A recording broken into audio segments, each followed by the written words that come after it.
Yahoo, Prof here, and we're finally getting to one of those big boxes you saw out there, right? Needed to charge up the phone, and a half hour should have been enough, but double XP weekend with Black Ops 7, and since it's a new game, I'm quite enjoying learning the playstyle. I thought I'd get off pretty quick, easily within that half hour or so, but had some shit games to start, but then it started getting better.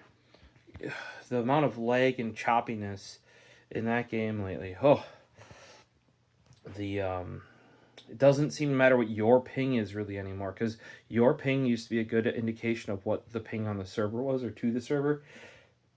It almost seems like I have worse when it's lower. It's so weird. And it's just choppy. Some games will play the whole game with packet burst orange or even yellow in some cases. You watch replays of people, they have it's pinned in the left corner. Ay. But an update, we did successfully get, see, we got the blue, we got the black, red's upstairs because that was the first one I bought, and I put the use to match my Craftsman. We got the was it like slate gray that came in there. Now down here we have the purple, and then up there we got the green. I think the purple is the one that won the color competition. I did vote on it. I don't happen to remember. Your lid remains open over 90 degrees. Woo! Like a standard toolbox. So pick up one of those. They're like $18 or so if you don't mind the older colors or you prefer them to match your big toolbox. I think those were like 14. So give those a look. They're built pretty much. I mean, maybe not with the exact same gauge steel as the big boys, but pretty darn close. There you go. Mixed. Careful check contents. Paisley Marie, how's your eye doing? Yeah, we had a scare. You tell everybody. Yeah, that you were sitting with me all nice this morning, and then morning, it was more like afternoon when I get up, second shift and all. But yeah, so she's sitting with me all nice, and you can still see her left eye, or actually her right eye. So on the left, she's still squinting with it. So she's sitting with me all nice. I'm like, I gotta get up, go to the bathroom, and let the dog out, and grab her coffee, because we're sitting down after I got up. I come back down, she hops right back in my lap, and then I go to pet her, and I get bit. And then she rubs at this eye, her right eye, a ton with her paw. So in the 5 minutes it took me to go upstairs, let the dog go out, get my coffee, and come back down, she managed to wound herself. Just, that sounds like something I would do. Paisley, how are you doing? Are you doing okay now? Yeah? I'm just gonna scratch you. I know you're on your tower. That's her tower, by the way. She does not like... Yeah. Not like being disturbed. Alright. Well, mixed merchandise.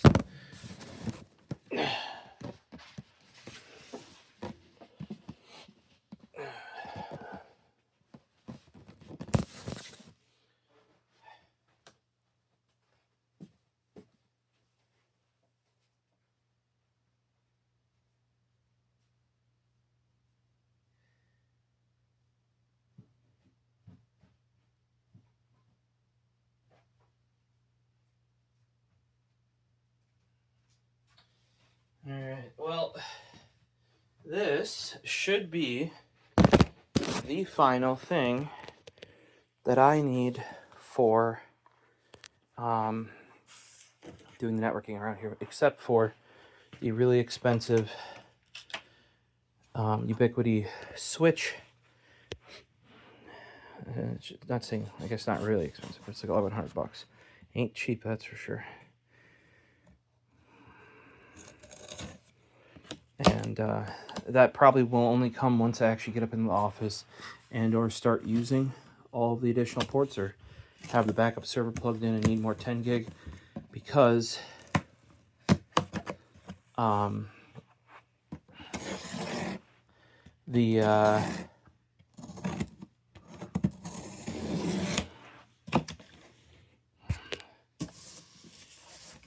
right now I have exactly enough. 8. There's a reason why I have exactly enough. But I'm currently running what is effectively the previous configuration on my 8-port 10 gig switch, and I'm using all 8 ports. I could... one of them sadly has to go to the router, and then one of them has to go to the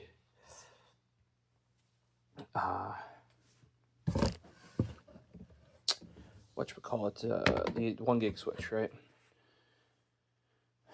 And some of the stuff is actually only on 1 gig, but most, like the Wi-Fi 7 access points, those need 2.5.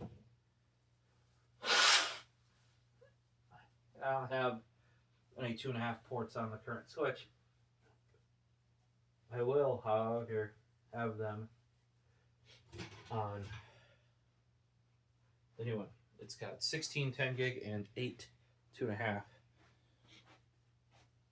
Originally, I was going to stick all of the, I think it's like CAT6 that they were using for phone lines into the, but I thought there were only 8 ports. That would have been perfect. 8 ports, 2.5. Those 8 ports, bingo, bango, bongo, except there's actually 10 ports, turns out. So that doesn't work that way. Also, why waste a 10 gig port on my APs? There will be a third AP when they only need 2.5. I can only use 2.5, right? Jeez. Is there enough packing? I tell you, my mom's gonna want this box. I think I'm just gonna pull these out. I was wondering if you haven't seen the title yet. This is actually my shipment directly from TrueCABLE. This is all TrueCABLE products, some of which were bought in anticipation of me getting a rack, because I know I will, like, guaranteed to need it, and I may even set it up with it before the rack comes, just to make life a little bit easier. And sadly, this sort of stuff ain't cheap. Paisley is now in. You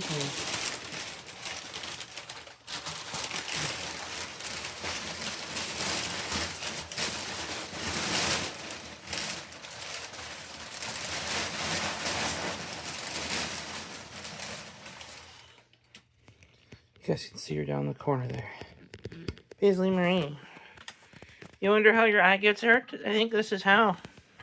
Yeah, I do. I think that's how. Trying to put it back in the box. Not when she's around, no. Yeah, did you make a nest? Did you make a nest out of the cardboard paper? Alright. So there is one thing. Since they were out, I had to order. You might have seen it on one of my Amazon sort of like summary order videos. Whoa! Apologies if you're vomiting everywhere. It happens sometimes when you watch my videos. Not the camera shaking, you vomiting because of the camera shaking. It's just something that some people have come to accept, I think. So, we also have 3 of these. You're like, what are those? These are CAT6a shielded 90-degree toolless Keystone jacks. Maybe I opened one of these. Maybe I didn't. Alright, we can open one of these with the letter opener. It's a knife, not a letter opener. Nope. Just looks like a letter opener to me. So, oh, there's your guide on how to use them. There's your zip ties, and there is your Keystone jacks. There you go, shielded. Because throughout the entire house, when I ran it, and I'm not reusing wiring that they had originally put in for phones, I'm putting in solid core CAT6a shielded. I kind of went way overkill when I planned this all out, or when I bought I shouldn't say way overkill, because like where we're running it is near one of the ducts. I have plenum rated cable. I could run it through the duct if needed. I didn't know what I was doing, and I don't actually need 1,000 feet of wire, right? But you kind of got to buy that. Now with TrueCABLE, you don't necessarily have to buy it, right? That's kind of like the nice thing about it. You saw me buy a whack ton of Keystones here. I have 3 packs of 12. Because I think I only have 4 or 2 or 4 left. And just running the 4 wires from my office is going to be 8, right? And then there are going to be, originally I thought 8, but it's actually 10 from that other wiring. Because I have to actually route it from where it comes into the basement to where my rack is going to be. So we have to do, and that's why there's 2 wall mount patch panel. We have to kind of go patch panel to patch panel. To make, if I want this as clean as I do, you know, and kind of like permanently set up, etc. So what we need there is we need 20 for that, and we have 30. So I need 8, 28, right? 2 packs of these is only 24, right? And then I only have, like, let's say I have 4. That's 28. That's exactly. That means I have none on hand for anything I would need to do or anything I would do for anybody else, which. Yeah, not great. These I had to order on Amazon because TrueCABLE themselves was out of stock. That's one option for TrueCABLE stuff if you don't have it, or if you can't get it. So Keystone couplers, that's pretty straightforward. And specifically, these are CAT6a white. What these are going to be for is if you need to take just a patch cable into the back of your patch panel rather than a Keystone that's running someplace. So like a big reason why I might do this is for, Jesus, I just cut my nails. Is for, like, there will be servers that are, there is a server right now that is right near here that might only have a patch panel, but might only have a patch cable, right? But you want to run it into your patch panel right here, right? This is a 24 port.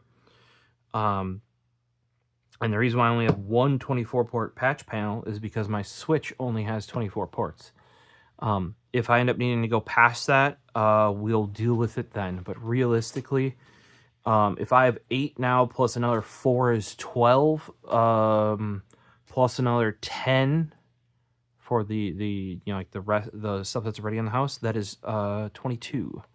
So theoretically, we should be good. Theoretically, that 24 port switch with 16 10 gig and 8 2.5 gig should be perfect.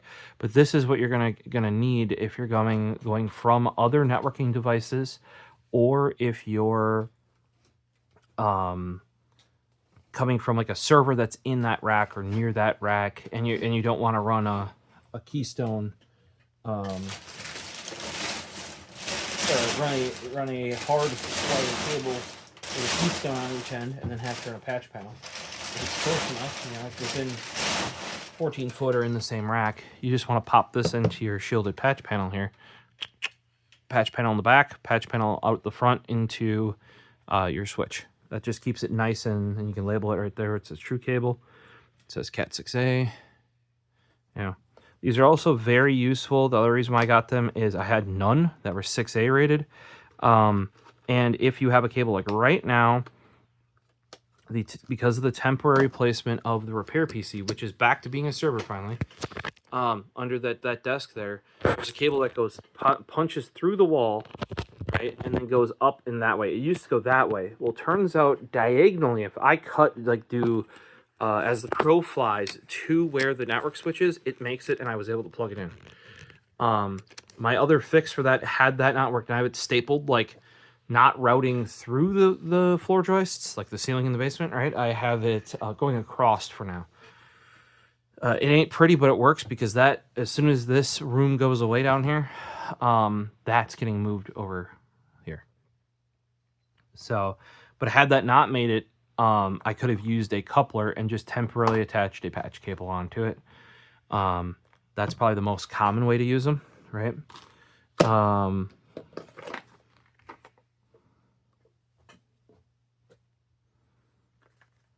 you go. Keystone couplers. I did also order, because those are just CAT6a. And as I said, I do... Why did I not want to cut the beginning of that tape? That's weird. I do a lot of... or all the cables that I am making. In general, anything... A lot of my patch cables are also... Jeez, what did they? That's a quality box there. Most of my stuff is shielded, right? Now, would I recommend you on the other side of the camera make most of your stuff shielded? Nope, pain in the ass. If you are, there's a lot to deal with, right? What we have here, though, because if you have shielded Ethernet, which that would be that one I was just talking about, right? Because I made that one. It's just not long enough, really. Well, it is if I go as the crow flies, like right now. But it was probably not going to be long enough, and I could have used this. Or if, for example, like the server in the rack will have a shielded patch cable going to it, right?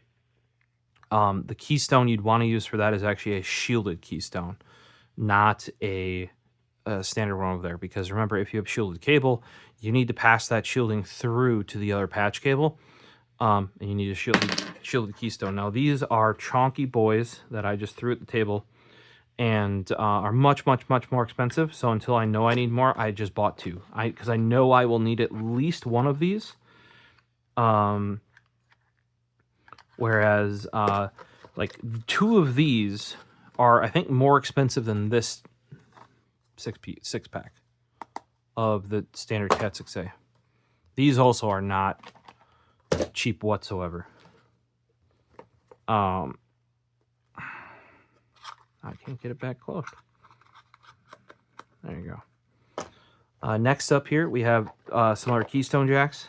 You already saw the shielded ones. These are non-shielded. And you're like, well, you keep saying you have all the shielded stuff. Why are you getting non-shielded? Because realistically, if you technically can use shielded connectors, and I do for my Ethernet cables I make, because I don't make enough of them.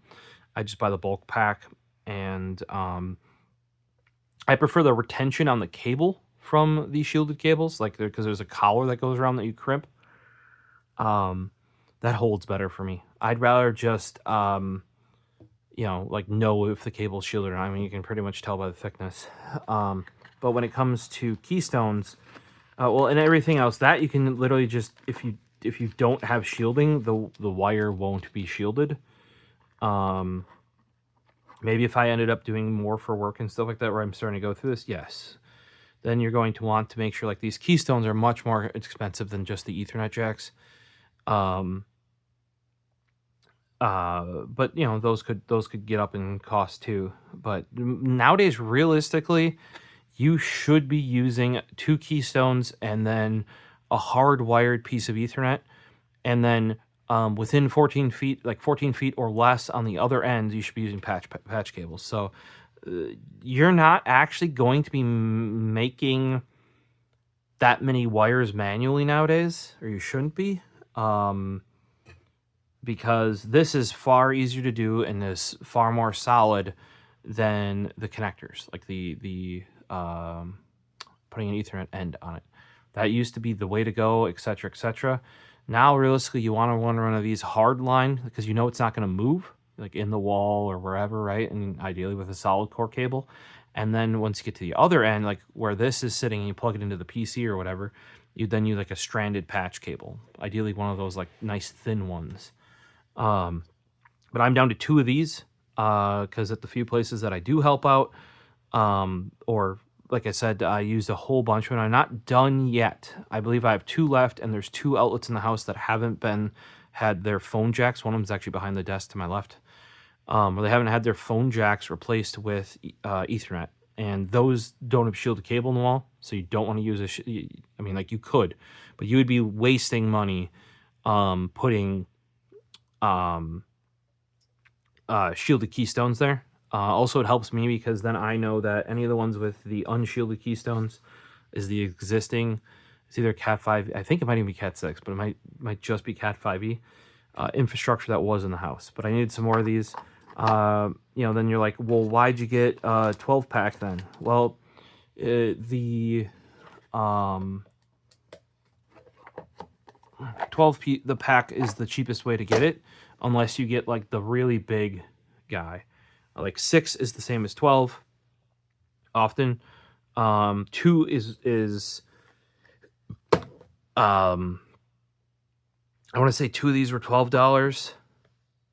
Like 6 was 50, maybe 50 plus or something like that. Like it scales pretty fast. But these guys, these are the shielded CAT6a Keystone couplers. Those get real fast, or real quick, real fast. But yeah, I knew I was going to run out of these, or at least have none. And I have my kit where I want to be able to, like, if something breaks, I just want to be able to re-terminate it, not worry about it. Or, you know, like, now that I have all this stuff and I have all the tools, and realistically, I want to say this was $10 or something. Like, the non-shielded stuff is very, very, very, very reasonable. Okay, so this guy is a new product of TrueCABLE. It is a 2-port surface mount box, and you may, if you've done a lot of, or seen a lot of DSL stuff or fax machines especially is where I've seen stuff like this, because they often want a dedicated line for a fax machine, right? So what this is if you want to run a keystone near a computer but don't have a wall plate and don't want to put a wall plate in. And you're like, well, aren't you saying, like, you even showed tools for cutting into drywall and yada, yada? Yes, I did. But there is one place where this is going to go, and that is by the home theater PC down here. And the reason why that is because that is concrete. I'm not cutting it into there. And then I would just be mounting, like, a metal wall box like they did for electrical to the wall. Well, we don't need to go that far just for Ethernet. It's low voltage. So they make these. TrueCABLE just came out with this, and like I said, I've seen them for phone jacks. If you ever like saw this with like a little tiny wire coming out of it, those have been a thing for, like, I don't know, decades. I take them out. In my previous job, I took them out often, or had to deal with them for, like I said, they'd often be near copiers, and they'd be like, oh, we want to move the copier, but oh, we need that, and you have to figure out how to route it. Be a big pain in your butt because people still need to fax. Anybody who deals with old people still needs to fax, which is, you know, that's basically the government, churches, and healthcare, which we did a lot of, all of those. But basically, you can put your keystone in here. Cable comes out. There's some cable retention, so you're not pulling on the keystone, right? You give it a little, you push it in a little bit once the keystone's in there, and you tighten it down. And you can screw this down to the wall. Otherwise, it has double-sided sticky tape that really should be 3M in my opinion, not this whatever that is. Right? They don't even recommend using that necessarily. Otherwise, if it's a temporary, or you know, everything that's temporary, you know, if it works, it ends up being permanent. But if it ends up being temporary, there's actually just a magnet on there, and you can just boop magnet. So over by the home theater PC, the plan is take the 2 wires. There's one that's going to go directly to HTPC, and there's one that's going to go to the. I'm going to get a network switch from there, ideally a PoE powered one. All the stuff over there right now is all 1 gig stuff, not 2.5.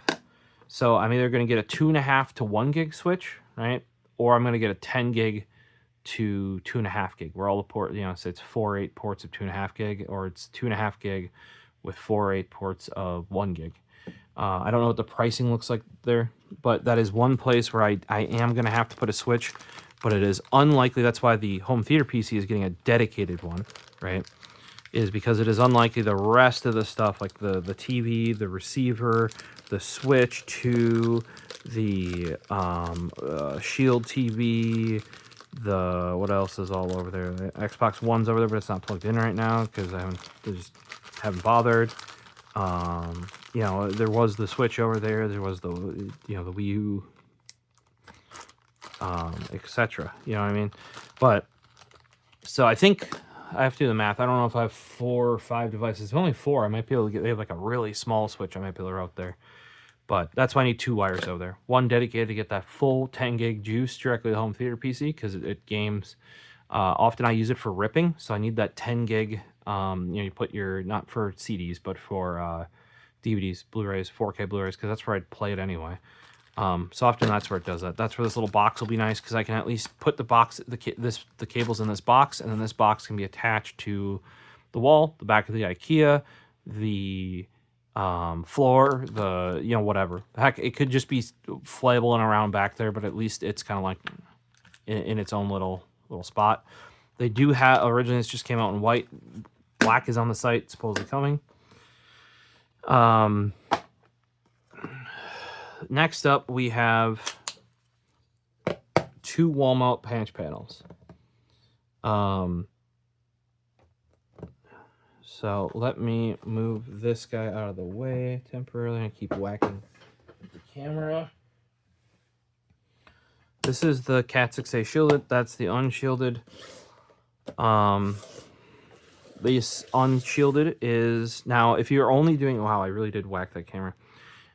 Technically, I could have gotten 2 of the unshielded because it's CAT6 I'm dealing with, not CAT6a.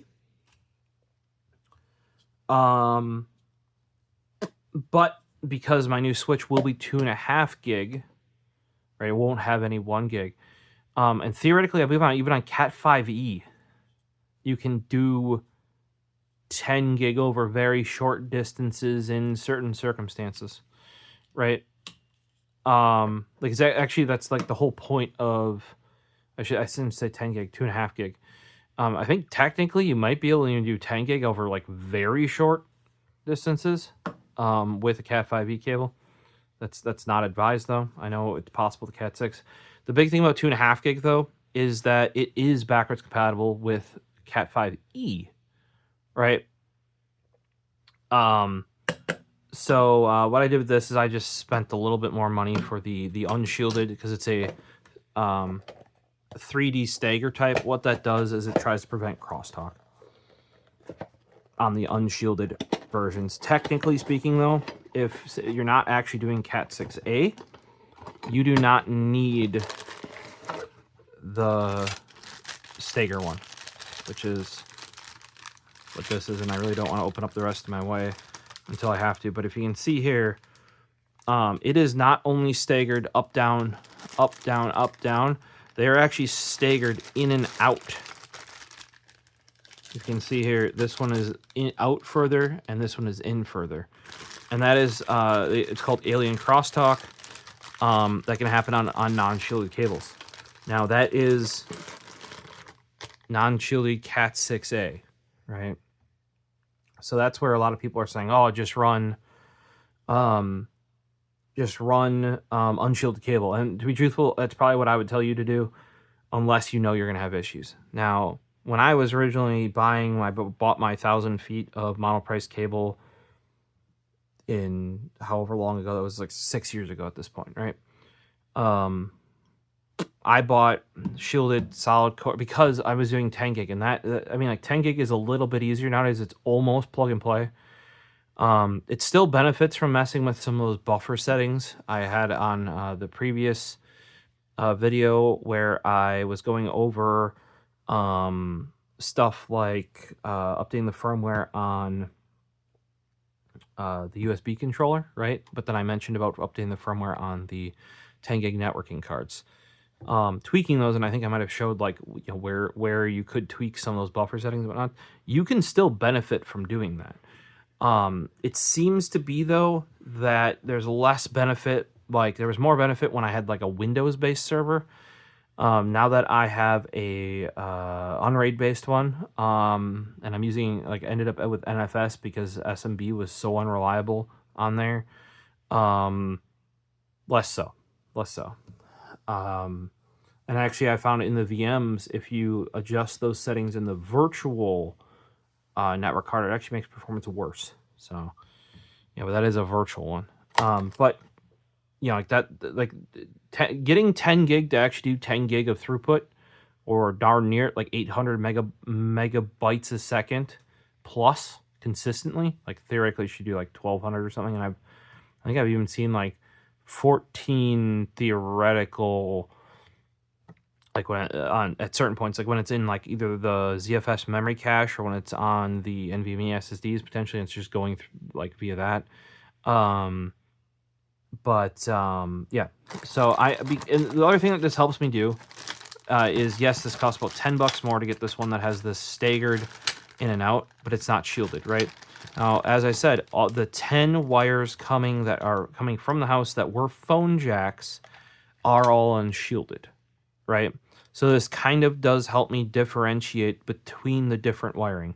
And what is this? This is a wall mount patch panel. You're like, why wouldn't you put the patch panel in the server? Well, I can't.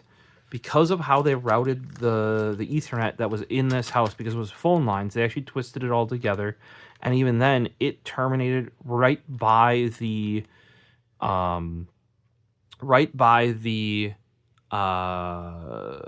breaker box, right? Terminated right by the breaker box. I do have a support beam. It's not a floor drive. It's like the support beam for the stairs near there that I'll be able to mount this to with some screws. There's plenty of holes here. I think you're supposed to use this one and this one. They say up this way vertically. I don't know that I'm going to be able to do it like this. I'm probably going to do it horizontally like this and have the wires come in this way. To be truthful, I am probably going to put all the wires in this, then put it in this and figure out where it goes, because I do not have a lot of slack, because remember, we're dealing with stuff that I didn't put in. It was already in the house that I then had to shorten up even more in order to convert from being a phone jack to being an Ethernet jack. But on this end, this is, I bought this because we might be sticking 2.5 gig through it. I'm attempting 10 gig maybe. And also just to differentiate. So I know that, like, hey, this is the one where the existing infrastructure comes in. And then similarly, here we have the wall mount patch panel.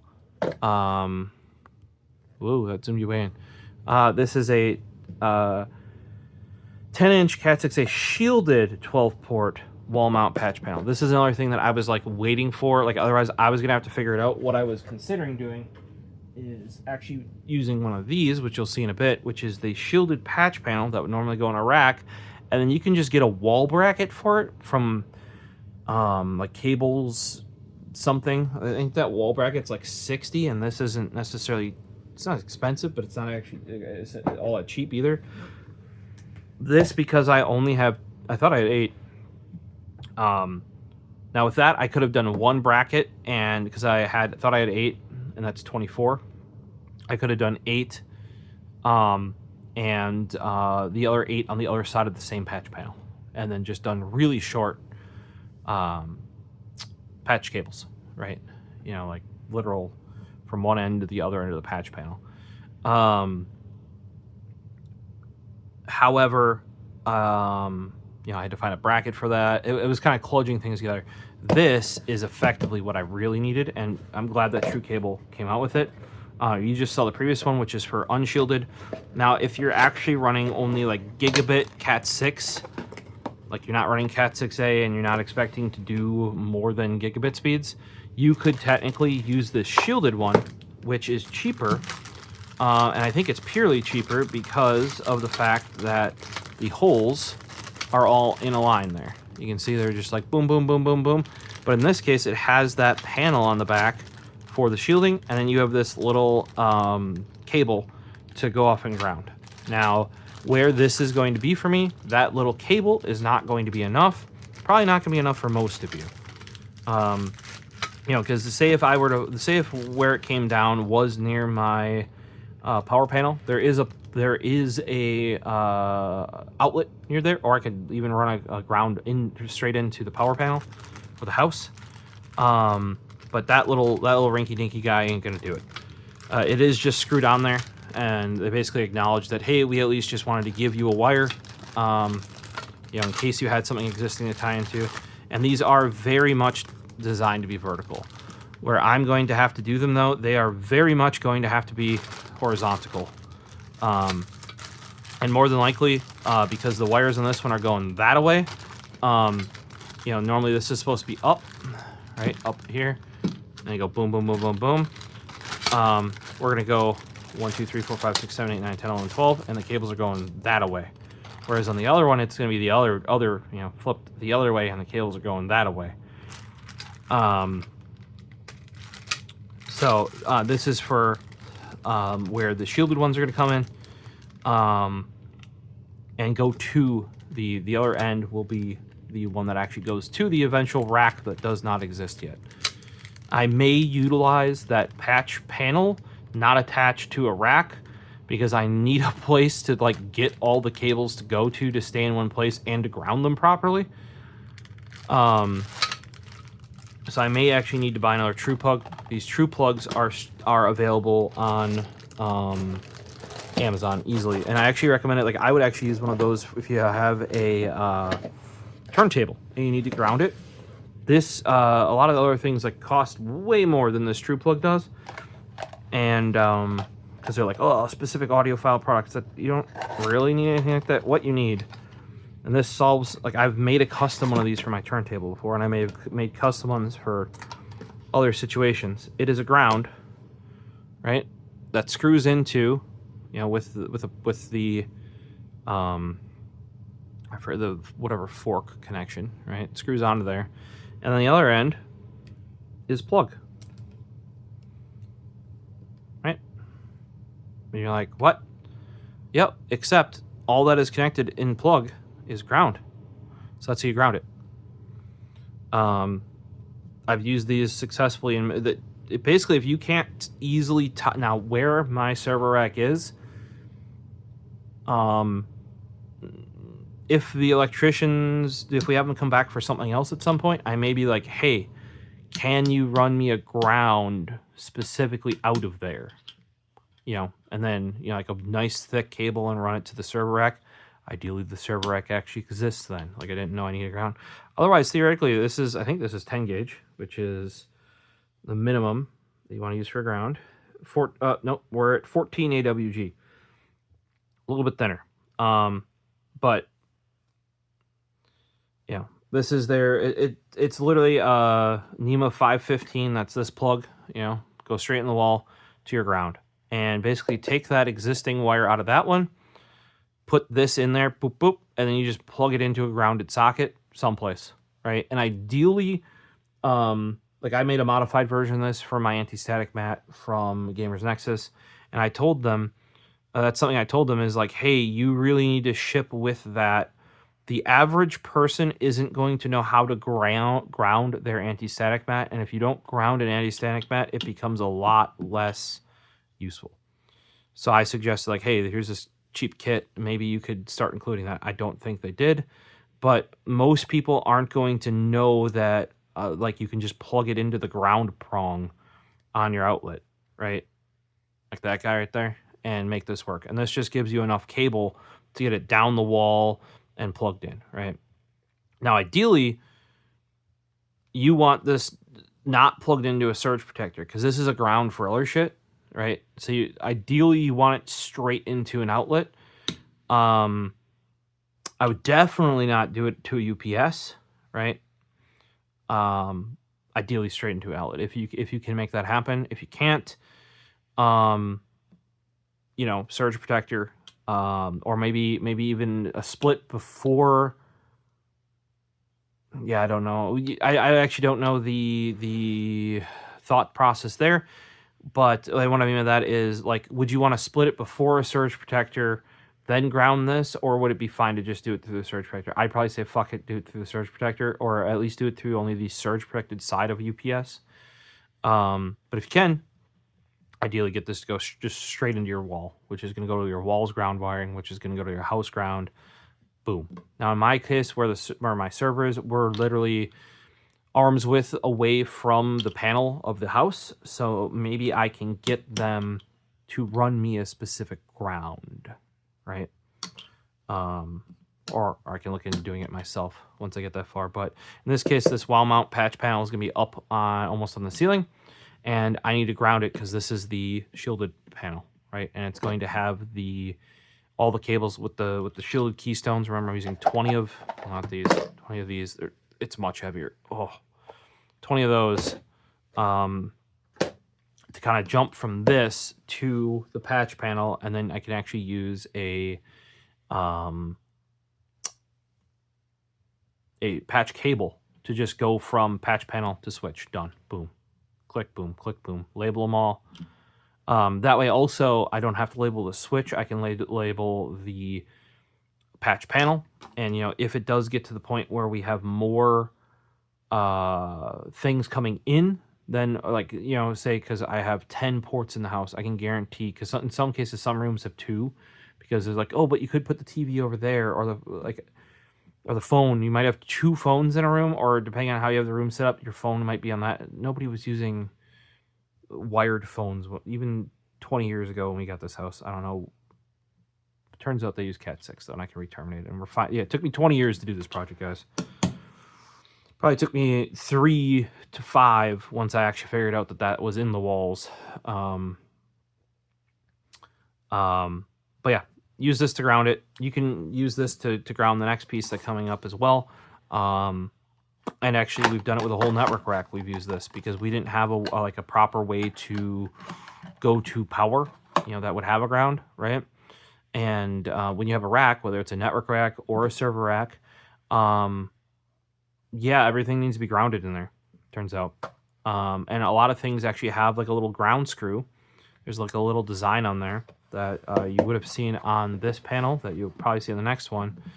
That stands for ground. And you actually, once you get the rack in there and you know everything's working, you use like that little short cable that was in here, right? You use that to tie into the rack's ground. That way you only have to do one ground for everything. You tie everything to the same ground. You actually want everything using the same ground. Otherwise you can get ground loops and stuff like that.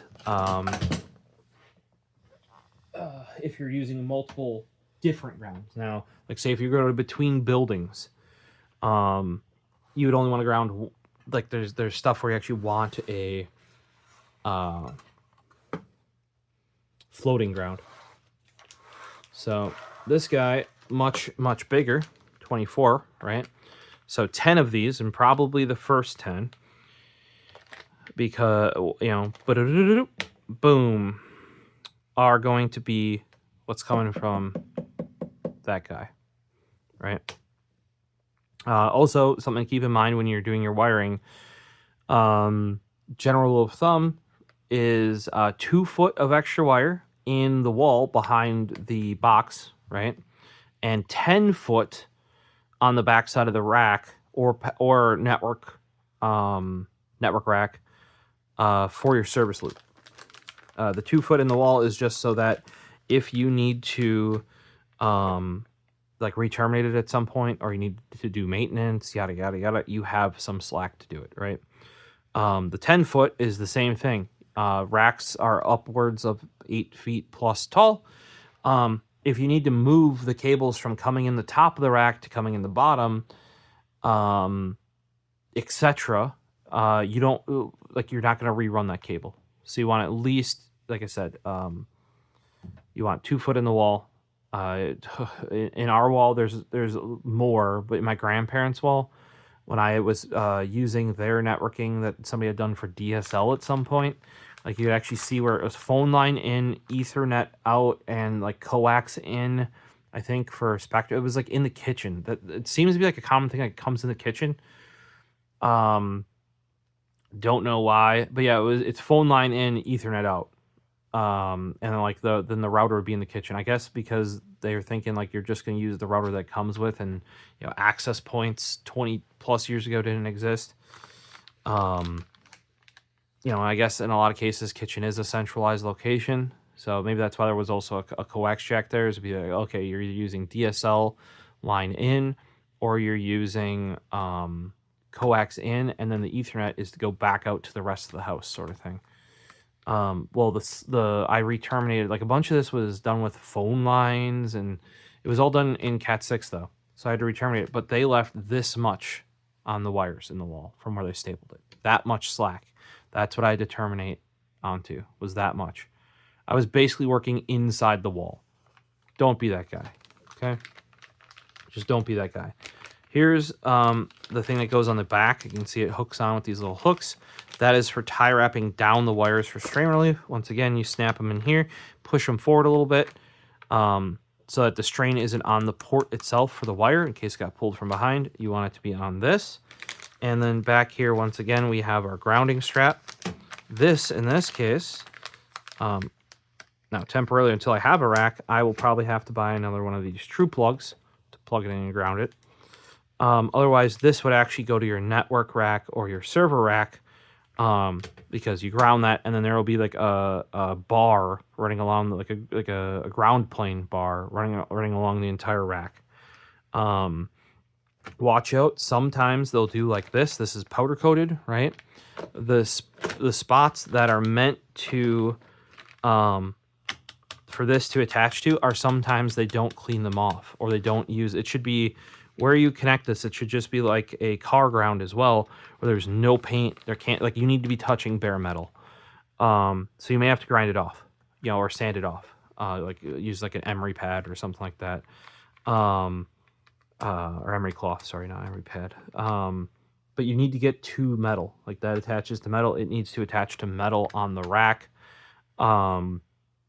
I've also seen like network switches and stuff like that have a ground point, but it's covered in paint, right?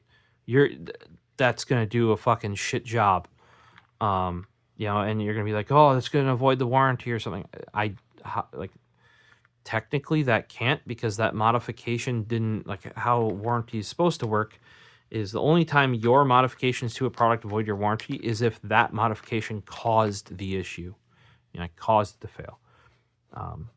Megas and Moss Act, basically. And you can tell them like, hey, yeah, I had to do that because there's not raw metal there. I can't ground to painted metal because it's not going to make a good enough contact. And you'd be surprised how much grounding, like if you start doing shielded stuff, there's a lot of work you have to put into grounding everything. That's why I'm telling you, like, unless you think you need it, or unless you want to put the time in to make sure that everything has a proper ground, everything is connected correctly, you're looping everything in, it all is the same ground.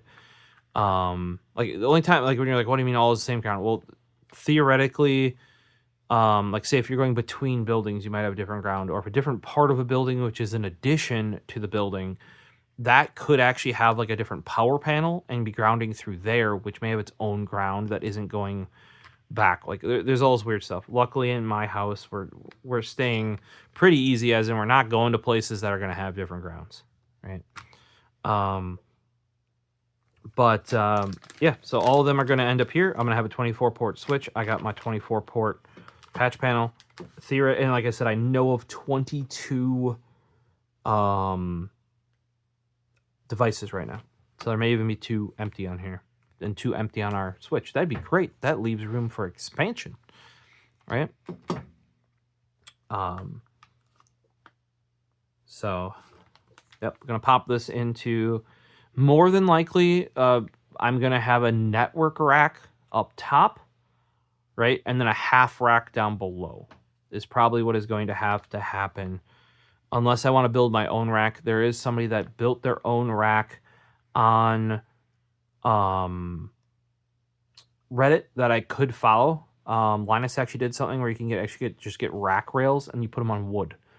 Now, if you're going to do that, you want to get the fire retardant wood. In case things happen. Like it's at 2x4s are so expensive that turns out fire retardant 2x4s and 2x6s when you need to do a rack like that are actually not that bad. Like, and eventually I would like to get myself the 45 drives home lab server. I think it does 15 drives, and you're like, but don't most cards do 16? Yeah, I think it's a limitation of the width of a rack chassis. I think Wendell found a way to just mount one of them internally, and he uses it as a hot spare. But my server is actually set up in a way that eventually, like the components in it would fit into when I did the update and I got it to do 16 drives, right? Right now it's at 12. I thought I'm actually only going to put 15 in plans to eventually go to that 45 drives rack. But I don't want to go to the rack until I have or go to rack mount chassis until I have a rack. Can't do that until all that area is cleaned out under the stairs, because I will box it in.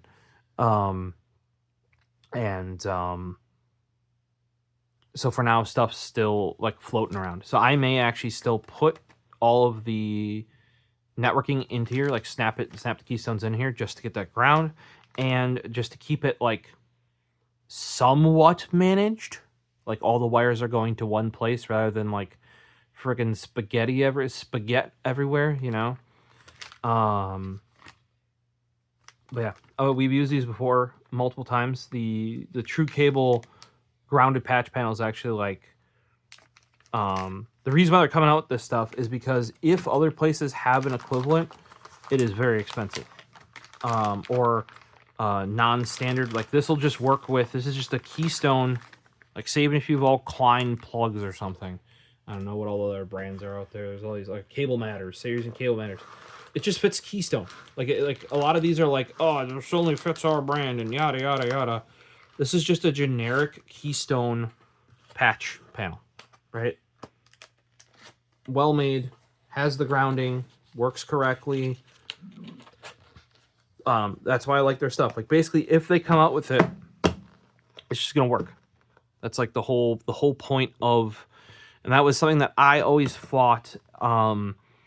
As somebody who did like on-site IT tech support for like small businesses, like I am not just a networking guy, right? And often we would have to go in and support like existing installations and configurations. So that is a great thing about TrueCABLE is they just make theirs fit the standard. You know, the NSI, TIA certified, yada yada yada. So you could go in there, and I only found out about them towards the end of that job. Because we were even playing around with like, okay, well, I like having like one thing unless you're on a big project. Like unless you're on a big project where you're gonna save a bunch of money by doing, like by say going with non-shielded connectors because you're doing hundreds of them, right? I would rather just in the car. Now at home I use that same thing. Just stock the was it pull through? Is that what they call them? The pull through ones that are shielded, because that'll cover everything, right? Same thing with these Keystones. Yep, they're more expensive because these are the toolless ones. But my God, you just put the wires in and clamp it shut and you're fucking done. You don't have to mess with a punch down tool. You don't have to, you know, you're paying for a little bit of the convenience. But then the other thing is they're making sure that not only is their stuff internet compatible, which a lot of the other brands will do, what they won't do, however, is just make a good product that works with everything else. Like we were using, like often, and some of you maybe chime in that have done a lot of networking and are like, oh no, we use all the same brand. I don't know, for us, like I was using different brand boots from different brand connectors, from different brand wire, from different brand wall plates, to different brand, like basically everything, because like the best one of all of those is a different brand, right? And then are they compatible or not, right? You don't know until you try. And like we actually had a running thing where we were keeping tabs on like, yep, we like these because of that. Oh, they changed the manufacturing. We gotta find a new brand. Oh, they're all shit. They're all, or like we like this one, but it's not readily accessible. Like you can't like just 2-day it off Amazon, or you know you have to maintain stock. And it's because we didn't do, like we weren't just running, laying cable. You know, we weren't laying cable. Some of you guys probably do. And that's what for home gamers too. Look at this. Like how many places would you be able to buy for a reasonable price just 2 shielded Keystone couplers and know that they're good quality and know that they'll work? The other thing that TrueCABLE comes with is look up their Cable Academy. If you guys are interested in just doing some of this stuff yourself, I still to this day, and even when I was doing on-site stuff, would use it as quick reference, because it'd be like, yep, you have to do this, this, and this. We recommend doing it this way. They have pictures. They have drawn diagrams. They all seem to be drawn in the same style. I don't know, might be by the same person. And they have videos. So they have article, they have a video, then they have real life pictures, and they have diagrams. And sometimes the diagrams are actually better because they're like exaggerating what you're looking at, versus just a picture with like arrows or something, right? But they have that as well. It's like that is how I would want to do documentation for this shit. They also simplify it, as in like, here, like the whole patch cables. Ideally, don't go over 14 foot. I think some can, like 25 is a maybe, but realistically, to keep the issues out, just don't do that. Like the rule of thumb sort of things, like with cameras, I forget what it's called, but basically you don't want your shutter speed to be lower than your focal length, because otherwise you're going to get blur. Like basically camera shake, motion blur, stuff like that. There's rules like that for the networking sort of stuff, and it's just real basic, so you don't have to fight it, right? And as somebody who wants to just be able to buy, and I've recommended this to friends, I've recommended people in the industry, they're like, holy shit, that like they've simplified the whole, like, I feel like some of this was like hidden industry stuff, because like, oh, you got to know, like, oh, that's the good brand connectors, but if you use it with their cable's shit, so you gotta, oh, this other brand is actually compatible with them, or like shit like that. Or it's like, okay, so then it's like, their crimper, TrueCABLE's crimper, where I have some older Klein and older monoprice connectors, it's worked with them fine. Whereas a lot of like the Klein crimpers, I've had issues with them working with other brands' connectors. And I don't know if that's Klein or the other. Paisley, what are you doing? Why are you doing? You're going after the air tag again, Paisley. Yeah, you're gonna make the iPhone think you're stealing the item that the AirTag's supposed to be in. Jesus. But yeah, check out their stuff. Seriously, like, I actually found them not because of their products initially, but because of their Cable Academy. I was doing something, in the previous job where I needed a quick refresher, and they had just like a quick, it's like a quick 1-2 page. I say pages, but like below the fold article. Yep, okay, that got me the information I need. Let's go. Like type of shielding to they'll have some basic stuff on like when you mount a network rack, you need to put up plywood first, then you attach it to the plywood in most places needs to be this thick, yada yada yada yada, like ideally fire retardant, like, but if you're doing it as a home gamer, that's not required, but you still want at least, I think it's 3/4 inch ply. Paisley Murray, we're about to be done here. Like stuff like that. And I'm sure those of you that have been formally trained in the industry and do this all the time is like, oh, well, of course. Well, for those of us that just need to know enough to get that thing fixed, and then move on, it's very helpful. Or as somebody who does this infrequently, because that's not my main job, super helpful.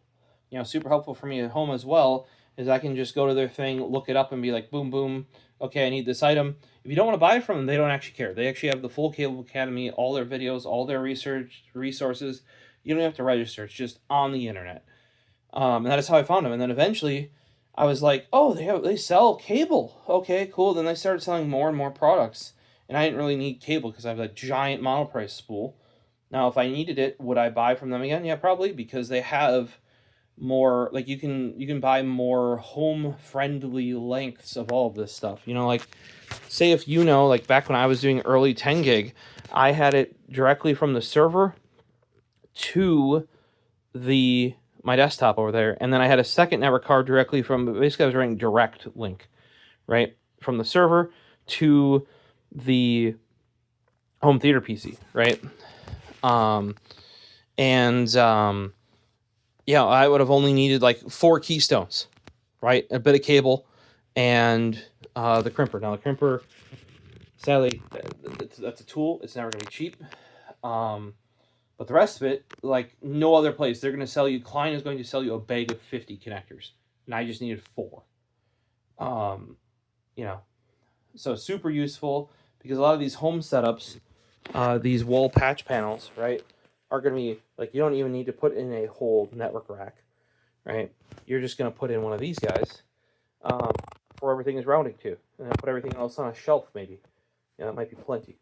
So, and like that box, super duper useful. I haven't seen one of those that isn't just like a phone jack, and the phone jack would have had the punch down in it, and maybe it wouldn't even be a punch down. It would have been like one of those, I don't know if they're screw terminals. I'm trying to remember, but like not up to proper snuff. Whereas in here, this just takes a keystone.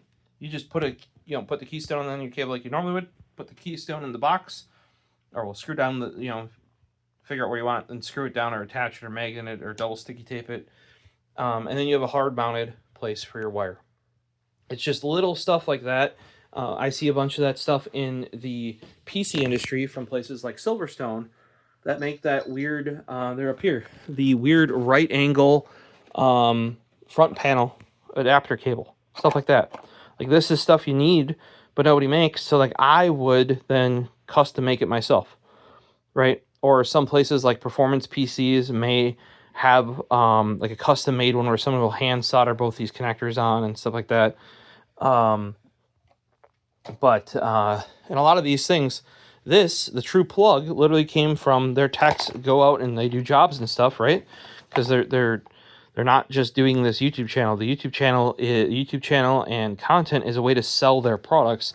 Their product exists to make it easier for that. Effectively, they started to make it easier for them to do their job. This exists because they went to a site and they're like, I'm not near a panel. I'm not near a power panel, and I can't get a ground run. At least now, I need to ground it. Well, there you go, True Plug. That's how that happens, is because they need a way to ground it. So they made a way. Myself, I might even have a video on it, have made by cutting up a PC power cable, like the one you normally have on your PC right there, right? Have made this before. Now I don't have to make it. And that's actually the same thing that the tech did in the video. He's like, yep, I cut up not a C13, might be a C13, but whatever, a standard PC power cable. I made one, and he's like, well, why don't we just freaking sell this as a product? Heck yeah. Now, if you guys want to make one yourself, nothing stops you. It's literally, I've done it before for my turntable, right? And in my anti-static mat that you can't see that's under all that crap. So, questions, comments, throw them down below, but I finally have the rest of the parts, so theoretically it is just time, and me doing it now that is restricting the networking from happening. Like I said, except for this guy, that may not go until I have a rack, or it may, without the little pieces on the back, just so I have a place to put all the connectors that are coming in. I can snap them all in there. I can label them, that sort of stuff, without putting the final thing together. But likely until I get the rack and until I move back up in the office, I won't be picking up the switch because that's a huge outlay of money. First, what comes up is the gotta get new struts for my car, and they're not the trunk struts too. I gotta do those as well, but those are cheap.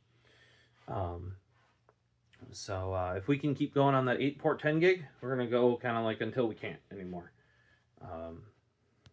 But once all this is in here, like, we're good. We're wired up for good. Like, it's just a matter of in the future, like, I have an overkill router now that can do all of my 5 gig internet that's coming in. I think there is one better that can do 8 gig, but 5 gig is technically more than what I needed. I wanted 2 minimum. So yeah, and this sort of thing, you kind of do it once, and now effectively, especially if you leave yourself enough slack, at most you have to change out connectors, or in the least, to get a hardware upgrade for an access point. Now I just get new access points. I'm already on Wi-Fi 7. That's going to be 5, 10 plus years out. Same thing with that router. Like, basically until I either have internet that router can't handle, or if it can't handle the new access points once I get those. So you kind of got to build out the backbone. But it's already coming to fruition, even though some of the stuff, like right now, I couldn't get behind there to put a proper box in, so it's literally just a hole punch through from the back, and the wire running through. We gotta clean up a little bit of that, but we're gonna start that with the office, where I got all the tools to do that now as well. So hopefully we'll see you in a future video, guys. And let me know if you have any questions, comments, throw it down below. If you guys are into like networking, you know, like physical running cables and the hardware around that, the tools around that, check them out. The only tool so far that I haven't liked from TrueCABLE is their flush cutter. Personally, there's better flush cutters that you can get for cheaper on Amazon. Or my recommended one that after doing this latest round of all terminations is the Harbor Freight flush cutter that's a knockoff of the Snap-on. That thing is beautiful. Beautiful. I mean, effectively, the TrueCABLE one is no better than this piece of, that used to be $1. I think it's $3 now from Menards. Yeah, and you can get a better one than this, and I actually have it coming, so, you know, hit that subscribe button, from Amazon. That's $5. I believe it's a Japanese brand even. They're normally 10, but they regularly go on sale for 5. And if it's better than this thing, I'd probably spend the $2, you know, because this is basically 2 flats of metal that are then bent and sharpened. Like, but why did I start getting these? Well, here's a nicer crescent pair right here. And I cut something I shouldn't have with this. And, well, I broke off the smaller jaw here. And it hit my glasses. Luckily, I'm always wearing glasses because I'm blind. Could have been much worse. And I wasn't using, well, it would have been this guy because this is the only guy I originally had. My Lindstroms. Wasn't using this guy. But sometimes there's stuff where you want a flush cut wire cutter and you don't want to sacrifice your $50+ one, or even your, you know, I feel like the crescents were maybe 15 for the pair. I've just gotten there. I would still recommend them. You know, they're definitely a tier up from that cheap piece of, and they're available in the pair, and that pliers is pretty nice. I had one of those. I think I gave it away because, you know, this guy busted. Somebody needed it. But the number of keyboards that I built with those, insane. I actually got all my Lindstrom, not all of them, all but this guy. This is the only one I had back when I was doing, like, professionally building keyboards for people. Having this whole lineup makes life so much easier. Got this angled guy. I've got, and also as they go smaller, they go less beveled. That was a choice I went with because they can now cut bigger wire. I was originally considering getting this size in a flush cut, right? Because you can get this in an ultra flush, right, with actually longer handles for comfort. And I was going to use that for networking. Maybe one day I still might, but I want to say that variant of that was like $80 or something. So, like, this is an ultra flush, right? So imagine this ultra flush, but, and why do I need a head this big? You can see the handles are even bigger. Well, I want to be able to cut every wire at once. Every wire. You know, in an Ethernet cable, all 8. And even that's a micro bevel, right?